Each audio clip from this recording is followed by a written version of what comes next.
وعلیکم السلام ورحمۃ اللہ وبرکاتہ۔ سورہ ملک اور سورہ سجدہ عشاء سے پہلے پڑھ لیں، بعد میں سستی ہو جاتی ہے۔ بھائی کا سوال، محترم بھائی، عشاء کے بعد کا سورہ ملک کا پڑھنا ثابت ہے۔ عشاء کے بعد سورہ ملک پڑھنا حدیث سے ثابت ہے، تو لہذا سورہ ملک عشاء کی نماز کے بعد پڑھے۔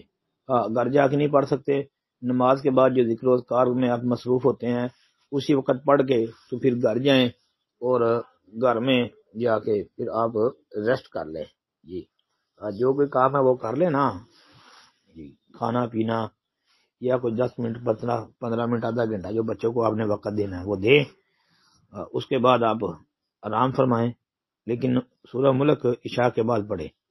اب باقی رہ کے بعد سورہ سجدہ کی، تو سورہ سجدہ جب مرضی پڑھیں۔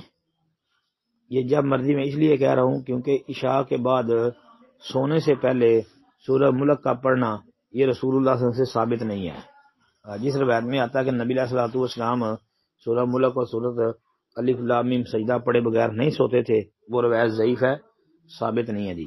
السلام علیکم ورحمۃ اللہ۔ تو اس لیے سورہ سجدہ کسی وقت پڑھ لے 24 گھنٹوں میں، جب مرضی پڑھے، قرآن ہے، پڑھنا چاہیے۔